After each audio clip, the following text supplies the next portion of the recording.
Olá, seja muito bem-vindo a mais um Direto com a Palavra, nossa única regra de fé e praticar. Estamos aí, hashtag 1646, né? Fazemos aqui a leitura da lição da Escola Sabatina com alguns comentários, que é uma inspiração menor para nos guiar para a inspiração maior, que são as Sagradas Letras, né? Que é a nossa única regra de fé e prática, né? O título de hoje, o Messias crucificado. Estamos estudando nesse trimestre sobre 1º e 2º Coríntios. O Messias crucificado, o tema de hoje. Paulo escreveu que os judeus pedem sinais e os gregos buscam sabedoria. A cruz, a ideia de que Deus, o Messias, foi crucificado, não era o sinal que os judeus esperavam. Tampouco correspondia ao tipo de sabedoria que os gregos desejavam. A cruz ia contra a expectativa de todos. De fato, basta observar como os discípulos reagiram quando Jesus anunciou sua crucificação ou crucifixão, para perceber o quanto essa noção lhes soava estranha e repulsiva, especialmente aos judeus. Como já dissemos, os judeus aguardavam um Messias que derrotasse os romanos, o que não aconteceu. Ao menos não no sentido militar e terreno de conquistar. Por muitos séculos, a cruz tem sido vista pelos cristãos como um símbolo de fé. Para os cristãos que vivem no século XXI, é difícil imaginar quão absurda parecia na mente das pessoas do primeiro século a ideia de um Deus crucificado. No entanto, é justamente por ser uma mensagem tão chocante que ela merece nossa mais profunda reflexão. O retrato de um Messias crucificado deixa claro, para todo o universo, até onde Deus esteve disposto a ir para cumprir o plano da redenção, por mim e por você, sem pecado nenhum, sem culpa nenhuma. Se entregou à cruz, derramou o seu sangue, que tem o poder de nos redimir, de lavar os nossos pecados, de nos purificar e nos santificar e nos dar o direito da vida eterna na nova cidade santa. A única coisa que precisamos fazer é recebê-lo como o único e suficiente Salvador das nossas vidas, mesmo parecendo loucura. Mas depois que você toma essa decisão, o poder atuante do Espírito Santo em nossas vidas clareia as nossas vistas e nos traz discernimento para a verdade da cruz de Cristo. E louvado seja Deus, né, por esse ato do nosso irmão Jesus Cristo, né? Porque Efésios capítulo 1 diz que nós somos adotados por Deus, né, através de Jesus Cristo.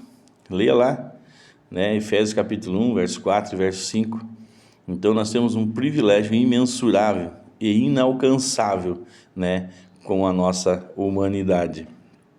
A própria ideia da cruz e do Senhor morrendo nela já nos causa espanto aqui na terra. Imagine o que significou para os seres sem pecado que conheciam e adoravam o Senhor Jesus no céu.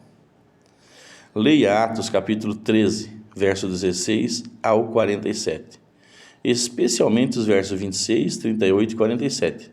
Mas não deixe de ler todos, né? Especialmente. O que essas passagens nos ensinam sobre o significado da cruz? Bom, a todos é oferecida a salvação por meio da cruz. Paulo afirmou que Cristo o enviara para pregar o Evangelho e por isso anunciava a mensagem de um Messias crucificado. Ele retorna essa ênfase em 1 Coríntios capítulo 2, verso 1 ao verso 5. O apóstolo foi fiel à comissão de Cristo. Ao proclamar o Evangelho, não recorreu à ostentação de linguagem ou de sabedoria, coisa que ele tinha, né? Paulo era muito sábio, né? E ele não, a princípio, nós já vimos na lição, que ele até tentou com a sua sabedoria, mas viu que teve pouco efeito, né? Precisamos estar dispostos e comprometidos com Deus para que o Espírito Santo atue em nós e através de nós, e então o Evangelho né, a pregação do Evangelho tem o efeito esperado. Questão de rodapé. Um Messias crucificado era impensável, né? Já vimos isso. O que isso nos diz sobre Deus agir além das nossas expectativas? Bom, diz sobre nossa mente finita, né? Não alcançar os planos de Deus. Ao proclamar o Evangelho, não recorreu à ostentação, aliás, voltando aqui, por que lembrar disso quando as coisas não saem como queremos? Por que lembrar disso quando as coisas não saem como queremos? Bom, é importante lembrar para não nos frustrarmos e nos mantermos firmes em fé, crendo que o Senhor tem melhores planos para os seus, né? Eu cito aqui diversas vezes Provérbios que fala que para o homem parece caminho de bem, mas no final é caminho de morte, né? Então, quando nós traçamos planos e nos frustramos, né, que eles não saem de acordo com o que nós pensamos, planejamos e desejávamos, através dessa palavra nós podemos ficar com o coração tranquilo e crer que Deus está nos livrando, porque muitas vezes nós pedimos e existe a vontade de Deus e a permissão de Deus.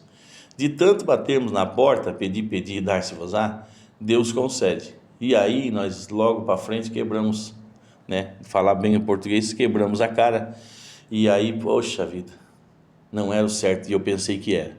Então muitas vezes Deus interrompe os nossos planos para nos livrar de algo muito pior e nos preparar para algo muito maior. Precisamos crer, né? E aceitar. Eu sempre digo que aquilo que eu não entendo eu aceito, porque por fé eu creio que as Sagradas Letras são puras e verdadeiras. Amém, amados? Louvado seja Deus por essa palavra. Vamos orar. Pai nosso que estás nos céus, nós declaramos que Tu és o nosso Deus, o nosso Senhor. Nós te pedimos perdão pelas nossas falhas, reconhecemos a nossa imaturidade muitas vezes, né? Nossas fraquezas, colocamos diante de Ti, Senhor, e declaramos que somos totalmente dependentes da ação do Teu Espírito, Pai, e necessitamos, Senhor, e desejamos ser guiados por Ti. Em nome de Jesus, é o que eu te peço e te agradeço. Amém. Um forte abraço e que Deus vos abençoe.